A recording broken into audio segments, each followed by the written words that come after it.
I should have seen it coming the day my mother-in-law, Barbara, showed up at our house with Olivia. It was a Saturday morning and I was making breakfast when I heard the doorbell. My husband, Marcus, answered it and I heard Barbara's sharp voice echo through the hallway. "Marcus, darling. I brought someone I want you to meet." I wiped my hands on my apron and walked to the living room. Barbara stood there in her expensive coat, her lips pressed into that thin smile she always wore around me. Beside her was a stunning woman in her late 20s, wearing designer clothes and perfect makeup. "This is Olivia," Barbara announced proudly. "She's the daughter of my dear friend from the country club. She just moved back to town and needs help settling in. I thought Marcus could show her around since you're always so busy with your little online business." The way she said little online business made my stomach twist. I ran a successful graphic design company from home, but Barbara had never respected it. Marcus looked uncomfortable, glancing between me, his mother, and Olivia. "Mom, I don't think—" "Nonsense," Barbara interrupted. "Olivia is new here and needs friends. You two have so much in common. She works in finance just like you used to before you settled into that corporate job." I forced a smile and extended my hand to Olivia. "Nice to meet you. I'm Amara, Marcus's wife." Olivia's handshake was limp, and her smile didn't reach her eyes. "Oh, I've heard so much about you," she said sweetly, though something about her tone felt wrong. Barbara settled onto our couch without being invited. "Olivia will be joining us for Sunday dinners from now on. I insist. She's practically family already." That's how it started. Olivia began appearing everywhere. At family dinners, at Barbara's birthday party, even at the grocery store where Marcus and I shopped. It seemed like too many coincidences, but Marcus dismissed my concerns. "Mom's just trying to help her friend's daughter," he said. "Don't read too much into it." But I couldn't shake the feeling that something was wrong. Barbara had never liked me. From the moment Marcus brought me home 5 years ago, she'd made it clear I wasn't good enough for her son. I didn't come from money or high society. My parents were middle-class workers who'd sacrificed everything to put me through college. Barbara wanted Marcus to marry someone from their social circle, someone like Olivia. The first real warning sign came 3 weeks after Olivia's arrival. I came home from a client meeting to find her sitting in my living room with Marcus, laughing at something on his phone. "Oh, Amara," Marcus said, looking guilty for reasons I couldn't understand. "Olivia stopped by to drop off some documents my mom wanted me to see." "Documents that couldn't be emailed?" I asked, trying to keep my voice light. Olivia stood up, smoothing her skirt. "I was in the neighborhood. Barbara thought it would be easier to deliver them in person." She gathered her purse and headed for the door, pausing to touch Marcus's arm. "Thanks for the coffee. See you Sunday." After she left, I confronted Marcus. "Don't you think it's strange how much time your mother is pushing us to spend with Olivia?" He sighed, loosening his tie. "She's just being friendly. Mom's always been social." "Your mother has never been friendly to me," I pointed out. "Why is she suddenly so invested in Olivia being part of our lives?" Marcus pulled me into a hug. "You're overthinking this. Mom's getting older. Maybe she's trying to expand her social circle and wants us involved. There's nothing sinister about it." But the encounters continued. Olivia started texting Marcus about random things. Questions about the city, restaurant recommendations, advice about her new job. I saw the messages when his phone lit up during dinner. Marcus always responded politely but briefly, and he never hid the conversations from me. That should have reassured me, but it didn't. Then came the incident that changed everything. It was a Friday evening and I was working late in my home office, finishing a project for a major client. Marcus had mentioned he was going to a work dinner with colleagues. Around 9 o'clock I received a text from an unknown number. The text contained a photo. My heart stopped when I opened it. The image showed Marcus and Olivia at an upscale restaurant, sitting close together in a corner booth. They were laughing and Olivia's hand rested on Marcus's arm. The message below the photo read, "Thought you should know what your husband does when you're busy working." I stared at the photo for a long time, my hands shaking. Marcus had said he was at a work dinner, but this didn't look like a work dinner. This looked like a date. I tried calling Marcus, but it went straight to voicemail. I paced my office, fighting panic and anger. Should I drive to the restaurant? Confront them? Wait for him to come home?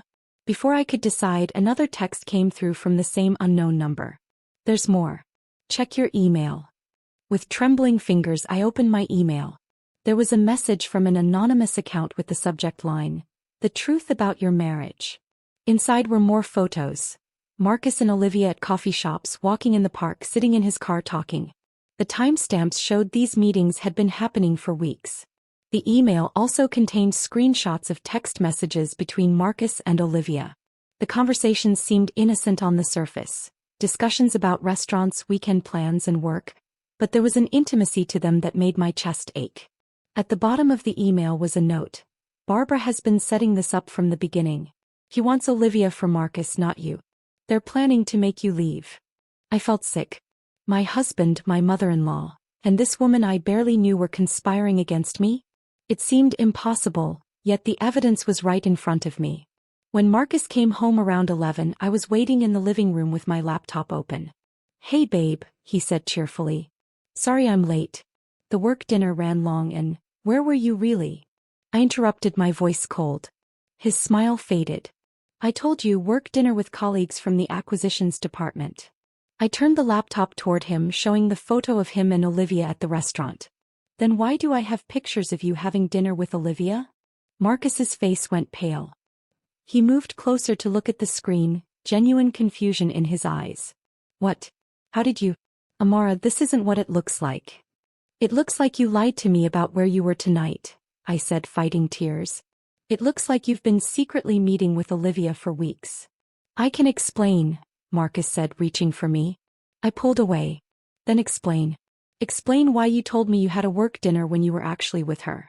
Explain these other photos. Explain the text messages."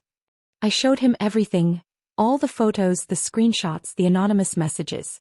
Marcus's expression shifted from confusion to shock to anger as he scrolled through the evidence.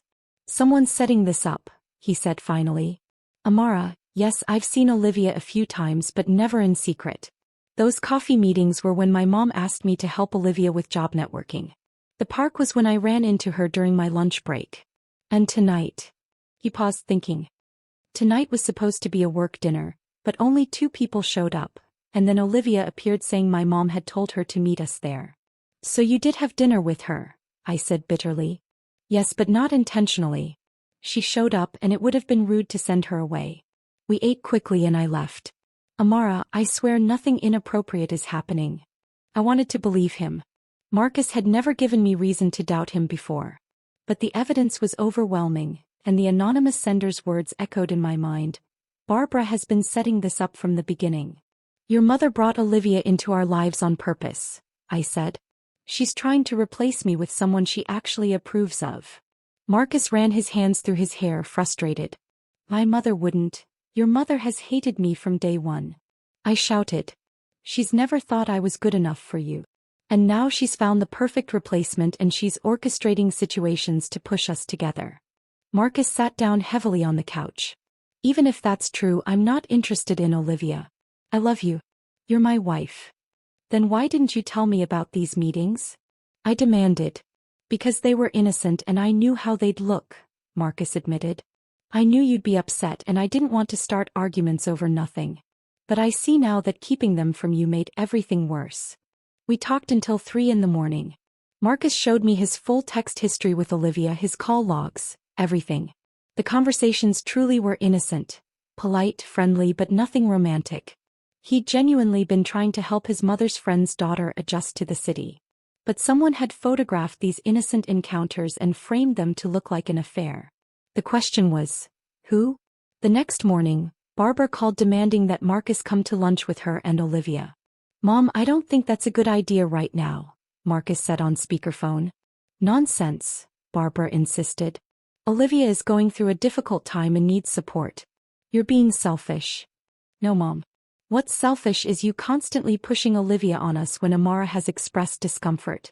What's selfish is you never respecting my marriage." There was silence on the other end. Then Barbara's voice turned icy. "If you don't come to lunch, you'll regret it." The threat was clear. Marcus hung up, looking shaken.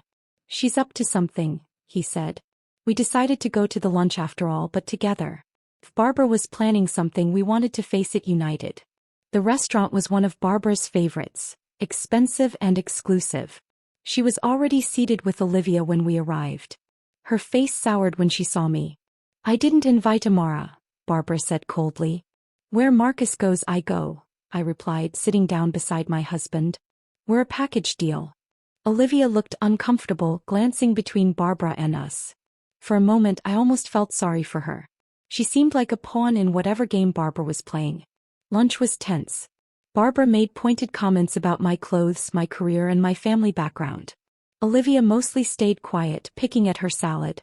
Then, just as dessert was being served, Barbara dropped her bomb. "Marcus, I think it's time you knew the truth about your wife." My blood ran cold. "What truth?" Marcus asked warily. Barbara pulled out her phone and slid it across the table. On the screen was a photo of me having coffee with a man I didn't recognize. "Your faithful wife has been having an affair," Barbara announced triumphantly. "I hired a private investigator last month because I suspected something. These photos prove she's been cheating on you." I stared at the photo in disbelief. The man in the picture was completely unfamiliar to me. "I've never seen that man in my life," I said. "That's not even me." Marcus took the phone, studying the image closely. Then his expression hardened. "Mom, this is clearly photoshopped. Look at the lighting on Amara's face versus the background. And her clothes, she doesn't own that outfit." But Barbara wasn't finished. She produced printed copies of more evidence: credit card statements showing charges at hotels I'd never visited, text messages I'd never sent, even a letter allegedly from my lover professing his feelings for me. "I know this is hard to accept, Marcus," Barbara said with false sympathy. "But your wife is not who you think she is. Olivia, however, is loyal, trustworthy, and from a good family. She would never betray you like this." The entire setup became clear. Barbara hadn't just been pushing Olivia into our lives. She'd been manufacturing evidence to destroy my reputation and my marriage. The anonymous photos of Marcus and Olivia were just part one. This fake evidence of my infidelity was part two. "This is insane," I said, my voice shaking with rage. "You fabricated all of this?" Barbara's eyes gleamed with malice. "I did what I had to do to protect my son from a gold digger. You married Marcus for his money and now you're stepping out on him. I have proof." "Your proof is fake," Marcus said firmly, standing up. "Every bit of it. And I'm done with your manipulation." He took my hand, pulling me up. "Amara and I are leaving. Don't contact us again until you're ready to apologize." As we walked out, I heard Olivia say quietly to Barbara, "This wasn't what you told me we were doing. You said we were just going to help them see they weren't compatible." So Olivia had been complicit, but maybe not fully aware of how far Barbara had planned to go. In the car, Marcus was furious. "I can't believe my own mother would do this. Fabricate evidence, try to destroy your reputation, manipulate both of us." "She wants me gone," I said simply. "He always has. Now she's found a way to try to make it happen." "It won't happen," Marcus said fiercely. "I don't care what fake evidence she produces. I know you, Amara. I know your character. She can't change that." But Barbara wasn't done.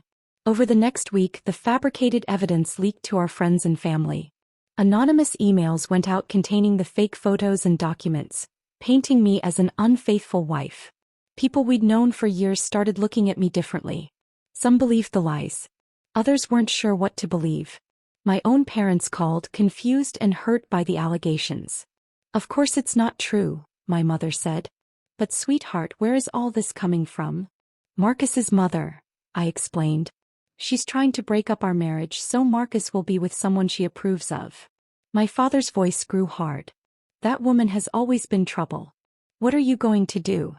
That's when I decided I was done being a victim. If Barbara wanted to play dirty, I could play smart. I contacted a lawyer friend and explained the situation. She recommended hiring a forensic digital analyst to examine Barbara's evidence and prove it was fabricated. I also hired my own private investigator to find out who'd been photographing Marcus and Olivia and sending me the anonymous messages. The investigator was a sharp woman named Cynthia who specialized in domestic cases. "Cases like this are more common than you'd think," she told me. "Controlling in-laws, manufactured evidence, gaslighting. We'll get to the bottom of it." Within a week, Cynthia had traced the anonymous messages back to a phone registered under a fake name but paid for with a credit card belonging to Barbara's personal assistant. The photos of Marcus and Olivia had been taken by the same private investigator Barbara claimed to have hired to catch me cheating. Meanwhile, the forensic analyst confirmed what Marcus had noticed. The photos of me with the unknown man were poorly done deepfakes, digitally manipulated images. Designed to look real but falling apart under professional scrutiny. Armed with this evidence, I did something Barbara never expected. I went public. I posted the full story on social media. Not for revenge but for truth. I shared the real timeline of events. Barbara bringing Olivia into our lives, the manufactured encounters, the fake evidence, and the proof of manipulation. I included screenshots of the forensic analysis showing the images were fabricated. The post went viral within hours.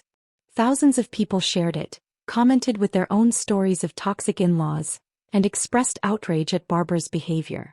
Local news outlets picked it up. Suddenly, Barbara was the one facing public scrutiny, not me. Her country club friends saw the post. Her church community saw it. Everyone in her social circle, where reputation meant everything, knew what she'd done. Marcus supported my decision completely. "She tried to destroy you publicly," he said. "She deserves to face the consequences publicly." The backlash against Barbara was swift and severe. The country club quietly asked her to resign from the board. Her volunteer positions at various charities suddenly became unavailable. Even her own friends distanced themselves, unwilling to be associated with her schemes. 3 days after my post went viral, Olivia showed up at our house. She looked terrible, eyes red from crying, makeup smeared. "I need to talk to you both," she said. "Please." We let her in cautiously. She sat on our couch, hands shaking. "I'm so sorry," Olivia began. "I didn't know how far Barbara was planning to take this. She told me she just wanted to prove that you two weren't right for each other, that Marcus would be happier with someone from his own background. So you went along with it?" I asked. Olivia nodded miserably. "I was stupid. My family's business is struggling, and Barbara offered to invest if I helped her. She said it would be harmless, just spend time with Marcus, let her take some photos, create some doubt. I didn't know she was going to fabricate evidence against you or try to completely destroy your marriage." She pulled out her phone and showed us text messages from Barbara outlining the entire scheme. Barbara had planned everything. The coffee meetings, the restaurant encounter, even having someone photograph us to send to me anonymously. "She wanted to create enough suspicion that you'd doubt each other," Olivia explained. Then, when the relationship was weakened, she was going to present the fake evidence of Amara's affair. She thought Marcus would be so hurt and angry that he'd divorce you and turn to me for comfort. "And you just went along with this," Marcus said, his voice hard. "I thought I was helping." Olivia protested. "Barbara made it sound like you were unhappy, like Amara was holding you back from your potential. She showed me articles about gold diggers and convinced me that Amara had trapped you. I know now that was all lies." She started crying again. "When I saw what she did at that lunch, how she tried to destroy Amara with fake evidence, I realized how wrong this all was. And then the post went viral and I saw all the pain this caused, and I couldn't carry this guilt anymore." Olivia handed over her phone. "This has everything. All my communications with Barbara, details about the private investigator she hired, information about how she fabricated the evidence. I want to make this right." I took the phone, scrolling through months of messages between Olivia and Barbara. It was all there. The planning, the manipulation, the calculated cruelty. This was the smoking gun we needed. "Why are you really doing this?" I asked Olivia. "Why turn on Barbara now?" "Because I saw your post," Olivia admitted. "I saw the comments from people who'd been through similar situations, who'd had their lives destroyed by scheming in-laws. I saw the pain in your words. And I realized I was the villain in your story." She looked at me directly. "I'm not a good person, but I'm not that bad either. What Barbara did to you is evil. I can't be part of that anymore, even if it costs me her investment." Marcus and I exchanged glances. This wasn't forgiveness. Olivia had still participated in hurting us, but it was accountability. "What will you do now?" Marcus asked her. "I'm leaving town," Olivia said. "Going back home to help with my family's business without Barbara's dirty money. And I'm prepared to give a statement to your lawyers about everything Barbara did." After Olivia left, I forwarded all the evidence to our lawyer. The case against Barbara was now ironclad. We had proof of her conspiracy, evidence of fabrication, and a witness willing to testify. Our lawyer advised us that we could pursue charges for defamation, harassment, and fraud. But Marcus was hesitant. "She's still my mother," he said quietly that evening. "As much as I hate what she did, I don't know if I can send her to jail." I understood his conflict. "What do you want to do?" "I want her to admit what she did publicly," Marcus said. "I want her to apologize to you, to clear your name completely. And I want her out of our lives until she gets serious help for whatever makes her think this behavior is acceptable." I agreed. We sent Barbara a letter through our lawyer outlining everything we knew and giving her a choice: make a public apology and enter family therapy, or face legal consequences. Barbara's response came 3 days later. She agreed to the apology but insisted on meeting in person first. We arranged to meet at a neutral location, a small cafe far from Barbara's usual haunts. Barbara looked diminished when she arrived. The scandal had aged her. Her usual perfect appearance was rumpled, her confidence shaken. She sat down across from us without her typical imperious attitude. "I suppose you think you've won," she said bitterly. "This isn't about winning," I replied. "This is about truth and accountability." "Truth?" Barbara scoffed. "The truth is you were never good enough for my son. You came from nothing, with no connections, no breeding, no—" "Stop," Marcus interrupted firmly. "Just stop. Amara is the best thing that ever happened to me. She's kind, talented, loyal, and she loves me for who I am, not for my money or status. Something you apparently can't understand." Barbara's lips pressed into a thin line. "I only wanted what was best for you." "No," Marcus said. "You wanted control. You wanted me to marry someone you could manipulate and control, someone who would defer to you. Amara is strong and independent, and you hated that." For a long moment Barbara said nothing. Then quietly, "I was afraid of losing you." The admission surprised us both. Barbara's eyes glistened with unshed tears. "When you married Amara, when you chose her over my advice, over the life I'd planned for you, I felt like I was losing my son. Every holiday you spent with her family, every decision you made without consulting me, it felt like you were slipping away." "That's called growing up, Mom," Marcus said gently. "That's called having my own life, my own family. It doesn't mean I stopped loving you." "But you loved her more," Barbara said, and the pain in her voice was real. "Yes," Marcus admitted. "In the way a husband should love his wife. That's how it's supposed to be. But there's still room in my life for my mother. Just not the version of you that schemes and manipulates and tries to destroy my marriage." Barbara wiped her eyes, some of her composure returning. "I don't know if I can be who you want me to be." "Then we don't have a relationship," Marcus said firmly. "Because I won't sacrifice my wife and my integrity for someone who refuses to change." The ultimatum hung in the air. Finally Barbara nodded slowly. "I'll make the public apology. And I'll try therapy. But I make no promises about the relationship." 2 days later, Barbara posted a public statement on social media and sent it to the local news outlets that had covered the story. In it she admitted to fabricating evidence, manipulating situations, and attempting to destroy her daughter-in-law's reputation. She apologized to me specifically and acknowledged that her actions came from her own insecurities and control issues, not from any real fault of mine. The apology was stiff and uncomfortable, clearly written with a lawyer's help, but it was public and it was official. My name was cleared. Friends and family who distanced themselves reached out to apologize. The whispers and doubts that had plagued me for weeks finally stopped. But the real healing took longer. Marcus and I started couples counseling to work through the trust issues Barbara's scheme had created. Even though we'd stayed united, the experience had left scars. "I keep waiting for the next shoe to drop," I admitted in one session. "Like there's some other plot we haven't uncovered yet." Our therapist helped us work through that anxiety and rebuild our sense of security. We also had to redefine our boundaries with Barbara. Marcus made it clear to his mother that she was not welcome in our home until she'd completed at least 6 months of therapy and could demonstrate real change. Family dinners were canceled. Holiday plans didn't include her. It was painful for Marcus but necessary. "She needs to understand there are consequences," he said. "Real consequences that don't go away just because she's my mother." Barbara did start therapy, though we only knew because her therapist contacted ours to coordinate family sessions down the road. We heard through relatives that she was struggling with the social fallout from her actions. Many of her friends had permanently cut ties. The life she'd built around status and appearances had crumbled because of her own choices. I found I couldn't take pleasure in her downfall. Yes, she tried to destroy me, but she'd also destroyed herself in the process. 6 months passed. Marcus and I grew stronger as a couple. My business thrived, partially because the viral post had brought attention to my graphic design work. Several companies reached out wanting to hire the woman who'd stood up to her toxic mother-in-law. Life was getting back to normal when Barbara's therapist reached out requesting a joint session. The family therapy session was held in a neutral office with both our therapist and Barbara's present. Barbara looked different.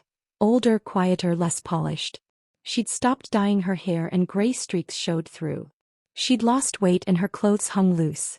"Thank you for coming," Barbara's therapist began. "Barbara has something she wants to share." Barbara's hands twisted in her lap. "I've spent 6 months in therapy trying to understand why I did what I did. Why I was so threatened by you, Amara. Why I needed to control Marcus's life so completely." She took a shaky breath. "My therapist helped me see that I've spent my whole life defining my worth through my son's achievements. When he was young, I was the perfect mother with the perfect child. When he succeeded in school, in sports, in his career, it reflected well on me. His marriage was supposed to be my final triumph. Marrying him to the right family, securing the right connections. But I wasn't the right family," I said quietly. Barbara nodded. "You represented everything I couldn't control. You came from a world I didn't understand with values I didn't share. And Marcus loved you so completely that my opinion didn't matter anymore. I felt invisible, powerless, irrelevant. So you tried to destroy my marriage to feel powerful again," I said. It wasn't a question. "Yes," Barbara admitted, tears flowing freely now. "And in doing so, I destroyed the relationship with my son that I was trying to protect. I became the villain in his life instead of the hero I'd always imagined myself to be." She looked at Marcus. "I don't expect you to forgive me. What I did was unforgivable. But I want you to know that I understand now. I understand that I was wrong, that my actions came from my own brokenness, not from any real fault in Amara. She's a good woman and you were right to choose her." Marcus's eyes were wet. "Mom, I never wanted you out of my life. I just wanted you to respect my choices and my wife." "I know that now," Barbara said. "I'm working on it. It's hard fighting against decades of thinking a certain way. But I'm trying." Our therapist guided us through a conversation about boundaries, expectations, and what a rebuilt relationship might look like. It was uncomfortable and emotional, but it was also honest in a way our family had never been before. By the end of the session, we'd agreed to monthly supervised family meetings with both therapists present.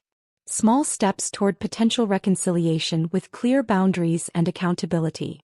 As we left the office, Barbara stopped me. "Amara, I know I don't deserve your forgiveness.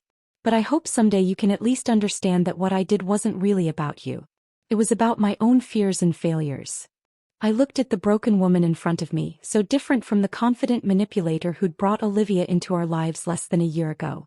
"I'm working on understanding," I said honestly.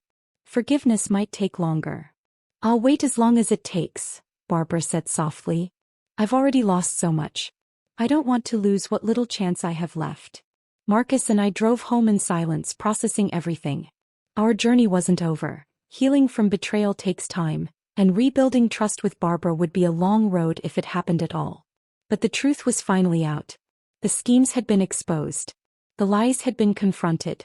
And our marriage had survived the test, stronger for having weathered the storm together. That evening, as we sat on our porch watching the sunset, Marcus took my hand. "Thank you for not giving up on us," he said. "Thank you for fighting for the truth when it would have been easier to just walk away." "We're worth fighting for," I replied simply. And we were.